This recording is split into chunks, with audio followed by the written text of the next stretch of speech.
Phillip Lücking from the Eco AI Lab will now present on the topic of object recognition with AI using the example of insects. So my name is Philip. I use he, him pronouns. I work at the Eco AI Lab since 2023. My background is in machine learning and robotics, and I also studied to the socio-technical aspects of machine learning, especially how societal inequalities are reproduced through machine learning. Now I work at the Eco AI Lab to further the critical understanding of AI for uses that are actually useful. And I will give you a really quick and low-key introduction of what can be used in the context of RGB image processing to find objects in, for example, collections of natural history museums. This is a collaborative effort of Clemens Gruber and me, and we got a message from some other museum for natural history saying, we have these pictures of our drawers, or we can take pictures of our drawers, and we really want to know how many do we even have, so what can we do? We looked into it, and this is really a very low-key examples of this. The problem with having pictures is that you count them by hand, but if you have like really a lot of specimens in your collections, it's really sometimes really hard to see even how many are there. So what can be done about it?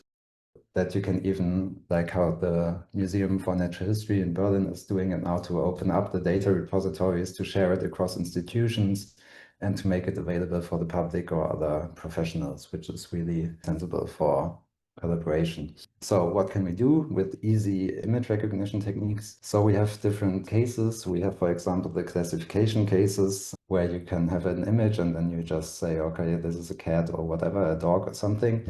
Then you have classification and localization, which we are now looking at in this context, where you have an image and the classification of the content of the image and even a bounding box to see, okay, where is the object in the image? What happened in machine learning, like AI is not only Gen AI, but AI is also just neural networks, for example, or machine learning in general. And we had a really big breakthrough in 2012, where so-called convolutional neural network AlexNet achieved the top 5 error range of 15.3% in the ImageNet challenge. You can see it in the graphic. You can see that it really performed relatively well on the problem of classifying 21,000 classes in 40 million images to see what content is in the image. And this was kind of a breakthrough through new technologies. Before, you had really to look for edges in images and try to classify, which worked well, for example, front-up faces, but which didn't work well on messy data we have here. And this AlexNet convolutional neural networks really had made advancements of supervised learning possible, where you have a lot of training data and you have like a lot of ball players, for example, and you have trained a neural network to recognize the ball player, elephant or whatever. So this is supervised learning, where you have a large amount of data and you have it labeled and that it's curated and you can guarantee that it's good. And then we had in 2017 a paper which was a breakthrough also for all the generative AI technologies we see today, and this is called Attention is All You Need, and which introduced the transformer architecture. And in 2020, like the transformer architecture was mainly for translation, like for language tasks, how to translate English text to German or how to generate text. In 2020, we had the vision transformers, which applied this architecture to also vision tasks. And this gave opportunities for unsupervised learning, where you don't really have information about an image beforehand or classes you are looking for or objects you are looking for. So which can be really useful for object detection and segmentation without pre-training. Meaning you don't have to have a whole load of data before you can actually do something with the images you're looking at. And so I will give you an example from one technology, like one paper, which does zero-shot object detection with some predefined categories, but where humans can also put new categories. It's called Grounding DINO. It's based on a paper from 2024. It's their image. And you can see that the technology is used for object localization, which is mainly what we are now interested in. For example, you see if you have this image of the lions and you are looking for a bench, you don't get a rectangle around the lions, but around the bench, for example. And also you can put in new categories that are not in the data set that the Grounding DINO is initially trained on. You can put in new categories like ear, lion, bench, which are not in the COCO dataset, which was used, but which the Grounding DINO architecture can recognize nevertheless, which is really good for our case, because then you have something like this. You have this image of a collection, I don't know, a picture of a drawer you just pull open, and then you query the algorithm with the query insects, like show me all the insects that are in the image, and then you have something like this.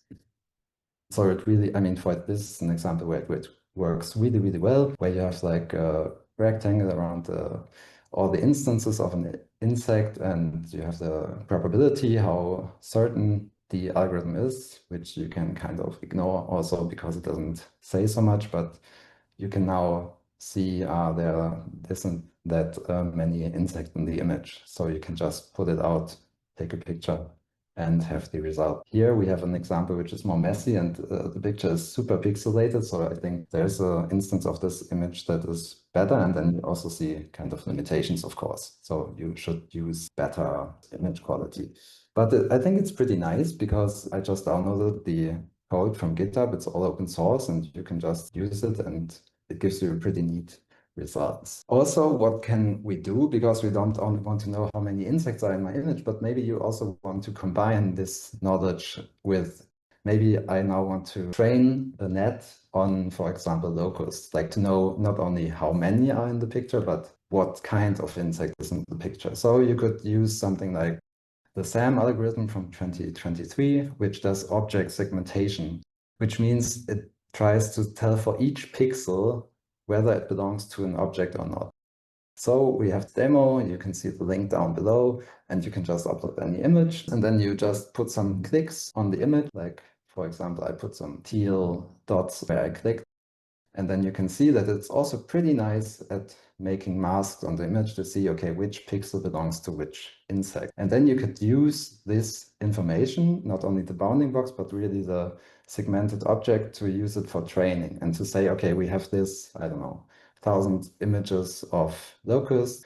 And now if we have high quality data, like Franziska talked about for their digitalization purposes, you can easily train some other AI technology, some neural net about it, and then classify it and share it also across other museums. What can LLMs do in this context? There's also, like I put the link down below, you can just upload an image and put a query in this, and I put this image of wasps and ask the algorithm how many insects are there in the image, and you can see that, and I said answer like true, like how should the answer look like, and you can see it's not really good, and you really don't need it. I mean, you can use this LLMs for everything, of course, but it's really not so super sensible because you cannot trust it. So it's really good to make narrow cases and use cases and not just trust whatever GPT is saying, which is a general good rule for life. So you really don't need this. You can use specific technology that is not so supposedly general purpose. So what can we learn about this? Modern machine learning technologies offer a reasonable opportunity for image processing tasks like detection or segmentation.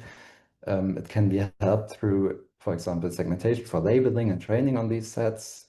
First prototypes can be set up relatively quickly, but it's not super difficult. And bringing together different technologies like object detection and digital representations of collections could help creating digital twins for your objects. And you don't need all-in-one tools like LLMs. New approaches move fast, like the technologies I presented you are like from the last 2 years. So everything can change in a moment, and you have to stay flexible, but there are also people who can help you. And if you have any interest in this kind of technologies, we can talk about your project ideas or what you want to do and how we can support you, and you just reach out. Thank you so much.